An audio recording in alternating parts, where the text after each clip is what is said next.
Hi, I'm Melinda and I am here at the NMSDC Conference 2013, where large companies come together in one venue to meet smaller minority businesses from around the globe. Let's go inside and check it out.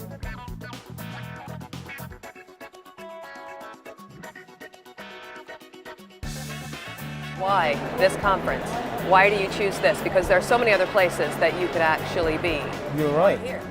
You're right, but this is one of the largest conferences, procurement conferences of this nature, and it allows us to build engagement, it allows us to build new partnerships, and it allows us to demonstrate our commitment to development of minority business concerns.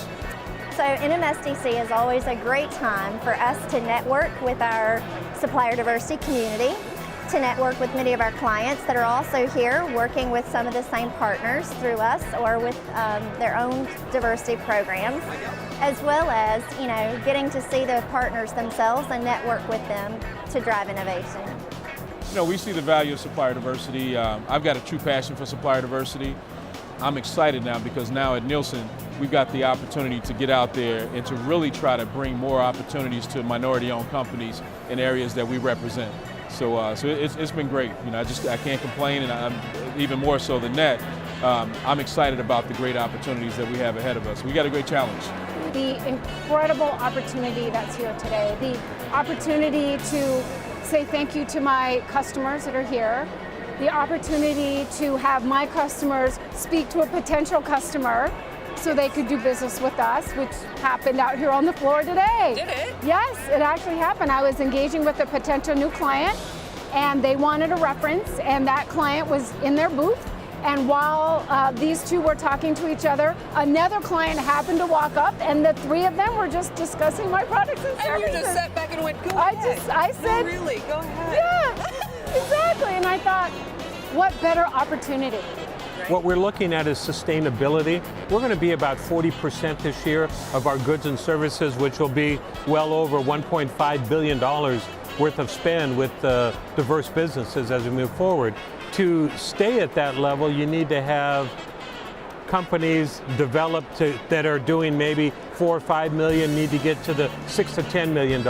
So you need that sustainability so that you can continue to have those high numbers. Well, this is my 20th year. I know.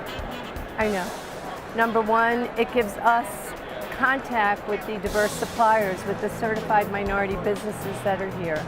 Number two, it's networking beyond belief with both our companies that we do business with, other corporations that rent our vehicle and rent a car, as well as our certified MBEs. And the sessions are very informative, so it has all those things built into it. Where else do you go when you find all these people together? I'm not sure, but this is absolutely amazing, Yeah, right? It is amazing. And I think it's really important that you understand exactly who you are. Okay, so I meet minority businesses all over the country, but exactly who you are and what do you do? What do you provide? What is your value proposition? It's all about providing value. Toyota believes in having sustainable relationships. It's a partnership. We have suppliers for decades upon decades as partners. Once you get into the Toyota family, as I call it a family, we're going to do everything that we're going to be successful. We can only be a success of our supply base. So we're going to do everything we can to interject opportunities, wisdom, make sure that they understand exactly how they can perform better operations, how they can provide better cost savings. Those are the types of things that we want to hear.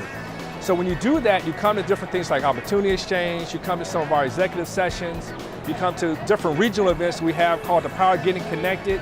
It's all a matter of building that relationship. But when I see you, don't just ask me, is there a bid opportunity? Okay? Because we're always looking for sustainable suppliers. Tell me about what's going on in your business and how it's evolved over the years.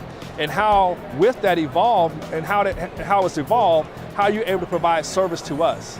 Understand what some of our markets and products are in the industry right now and how you can provide value to help that. Well, basically what we're trying to do is open up the eyes to the athlete, professional athlete, to let them know that it's a lot of diversity out here. You can have an opportunity and an avenue to work with major corporations like, say, a Toyota, Delta, Nissan, and companies of that caliber to come out and be a part of what they have going on.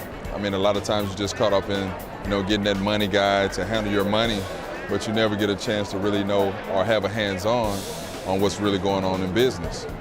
So this gives athletes the opportunity to come up and open their eyes to a whole different world of business.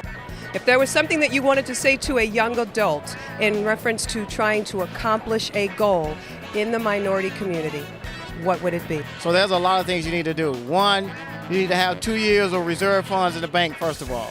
You need to make sure you have a business plan. You got to have a succession plan. You got to have audited financials, because no corporation really wants to give anybody money if you don't have your plan straight and understand how you're going to get to the next level in business. So that would be my advice to you, is to make sure that you line up all from A to Z, the things that you got to have to get into this minority business space, or any space at all as far as being a business. My thing is easy. Just like my profession is basketball, you know, to reach the elite of the elites, you got to master your craft. In this business world, you just got to master your craft. Learn the business, take your time and really study and get to know what this is really about. And at the end of the day, you know, you just master your craft and put the time in.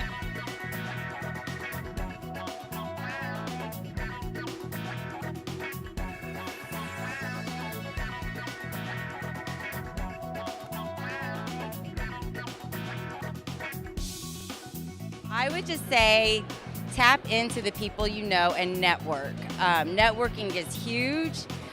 This conference by far is one of the friendliest conferences I have been at, and people want to help. So I would say tap into the people you know, let them make the introductions to companies you are looking to seek and build relationships with, and go from there.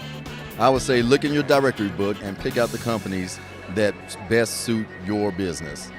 Do that the day that you register, so it can kind of alleviate a lot of the walking around and just trying to talk to folks that may not be able to do anything for your business. And then once you get that navigated, then you go and talk to those folks and schedule meetings with them. They'll offer you 10 to 15 minutes where you can sit down and really explain what you do.